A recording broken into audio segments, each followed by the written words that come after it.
Salut les petits curieux, juste 30 secondes pour vous expliquer un nouveau concept sur la chaîne. Vous avez compris que j'aimais beaucoup les sciences, mais j'aime également les nouvelles technologies, et qui dit nouvelles technologies dit jeux vidéo. Les jeux vidéo et de la science, vous allez me dire c'est incompatible, mais pourtant, il existe des jeux qui utilisent les sciences au sein de leur gameplay, leur mécanique, ou même au sein de leur scénario, et c'est donc de ça dont on va traiter dans ce nouveau format. Le principe n'est pas de vous faire un test, mais plutôt de vous faire un retour, en fait, après quelques heures de jeu, de manière posée, pour vous expliquer quel est le lien entre science et jeux vidéo, et comment les deux sont liés. N'hésitez pas à me dire dans les commentaires si ce genre de concept vous plaît. Je vous laisse avec ma première vidéo sur le prisonnier quantique. Je vous souhaite de bonnes fêtes de fin d'année. Ciao les petits curieux, à bientôt.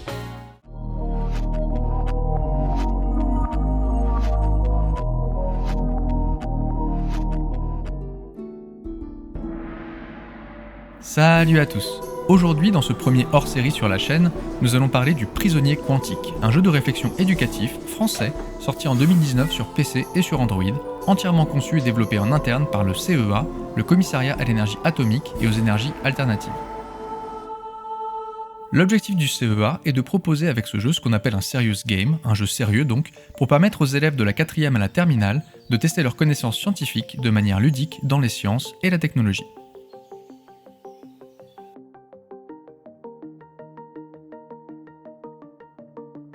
Le jeu nous met dans la peau de Zoé, une jeune femme qui travaille aux archives départementales durant la période estivale. Et on ne peut pas dire que ce travail passionne Zoé, hein.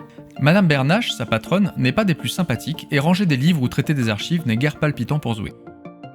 Mais Madame Bernache va un jour lui confier une mission.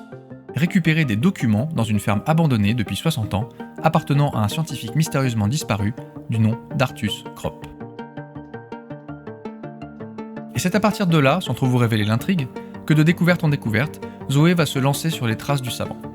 Une quête qui sera bien évidemment parsemée d'embûches, de rencontres, mais surtout d'énigmes scientifiques à résoudre qui vont mettre vos connaissances et votre cerveau à rude épreuve.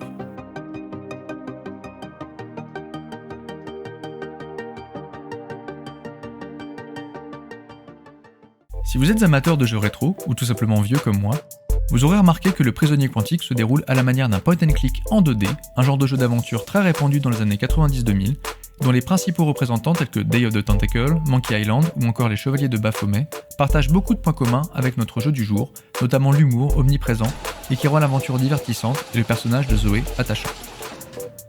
Le principe d'un point and click est, comme son nom l'indique, de contrôler son personnage à l'aide d'une souris pour lui indiquer une direction ou un objet à étudier et de cliquer sur les éléments du décor ou sur des personnages pour interagir. Les possibilités sont nombreuses, comme de choisir ses lignes de dialogue avec un personnage non-joueur, ce qui peut parfois avoir des répercussions dans l'histoire, mais aussi de récupérer des objets dans notre inventaire, ou bien sûr, ce qui va être le centre du jeu ici, de résoudre des énigmes pour faire avancer l'intrigue. Au fur et à mesure de ses pérégrinations, Zoé va donc trouver différents objets qu'elle va stocker dans son sac à dos et qu'elle va pouvoir utiliser sur le décor pour débloquer certaines situations, ou alors les combiner entre eux pour ouvrir plus de possibilités. Il faudra alors trouver la bonne association d'objets pour continuer, et il est également fréquent de se retrouver bloqué à certains endroits, n'ayant pas encore découvert le bon objet pour avancer. Certaines interactions vous permettront de progresser dans l'histoire, tandis que d'autres vous ouvriront l'accès à des mini-jeux, avec chacun leur propre interface, qui font fortement penser aux énigmes du professeur Layton, pour les connaisseurs sur 3DS ou DS.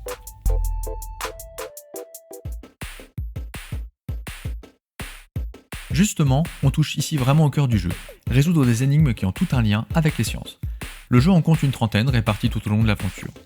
Les thèmes abordés sont divers tels que la physique, la chimie, les sciences du vivant, les énergies ou le climat.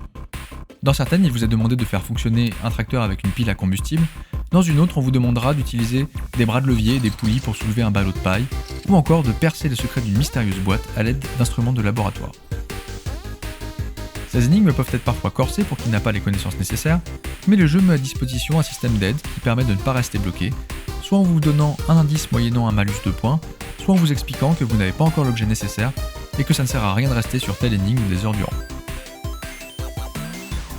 Les mini-jeux sont souvent rapides à comprendre et simples dans leur gameplay. Il s'agit souvent de déplacer des objets d'un endroit à un autre ou les combiner de la bonne manière, mais demandent souvent une bonne dose de réflexion. Et passé les premières heures de jeu, la difficulté monte subitement d'un cran et nécessite de réelles connaissances scientifiques. Néanmoins, le jeu est pensé pour que le joueur puisse à tout moment ouvrir une autre page de son navigateur internet et aille farfouiller le web à la recherche de renseignements sur le thème de l'énigme. Et on se prend rapidement au jeu en allant par exemple rechercher la réaction de la pile à combustible ou l'équation bilan de l'oxydation du vin en vinaigre.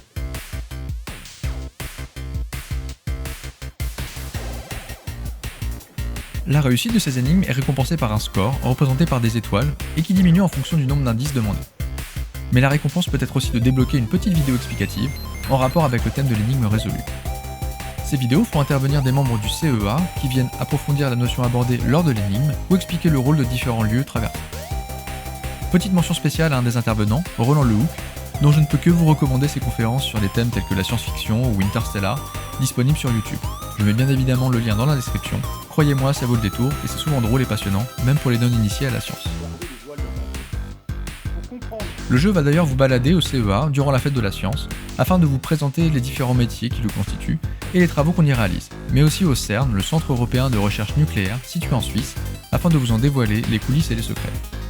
Alors, on va pas se mentir, le jeu est une gigantesque publicité pour promouvoir les travaux du CEA et de ses partenaires, mais je trouve la démarche bien plus ludique et pertinente qu'une vulgaire vidéo de promotion, d'autant plus qu'ici on a affaire à un vrai jeu vidéo avec son gameplay propre, ses mécaniques, son ambiance et son scénario.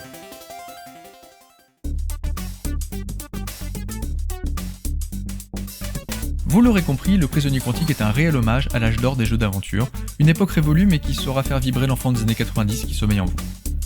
Hormis des graphismes un peu austères datant visiblement de cette époque, mais permettant de pouvoir faire tourner le jeu sur un navigateur internet, on est vite pris dans l'histoire de Zoé, charmé par ses dialogues ou ses réflexions, toujours parsemés d'humour, ou de références à la pop culture comme les jeux vidéo, Star Wars, Star Trek, et j'en passe. Alors bien sûr, on pourra regretter l'absence de dialogue doublé, ou encore le peu de musique présente tout au long du jeu, mais à moins d'être allergique à la lecture, c'est quelque chose qui ne vous dérangera pas une fois pris dans l'aventure. Le jeu n'est clairement pas pensé pour être un AAA de toute façon, mais on ne peut que féliciter l'initiative de proposer une réelle expérience vidéoludique, un vrai jeu vidéo, qui intègre les sciences dans son ADN, et non comme un simple prétexte. L'aventure se termine après 8 à 12 heures de jeu, et on peut compter sur des missions secondaires pour prolonger l'expérience, par exemple photographier avec le smartphone de Zoé les différents instruments de mesure scientifique découverts tout au long de l'aventure, ou découvrir les particules élémentaires cachées un peu partout dans le jeu.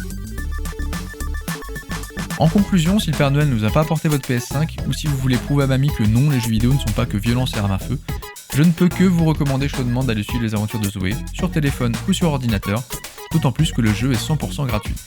Je vous mets bien évidemment le lien dans la description. Voilà, n'hésitez pas à me dire si le concept de ce genre de vidéo vous plaît, n'hésitez pas à partager et à mettre un pouce bleu. On se retrouve bientôt, d'ici là, portez-vous bien, ciao les petits curieux!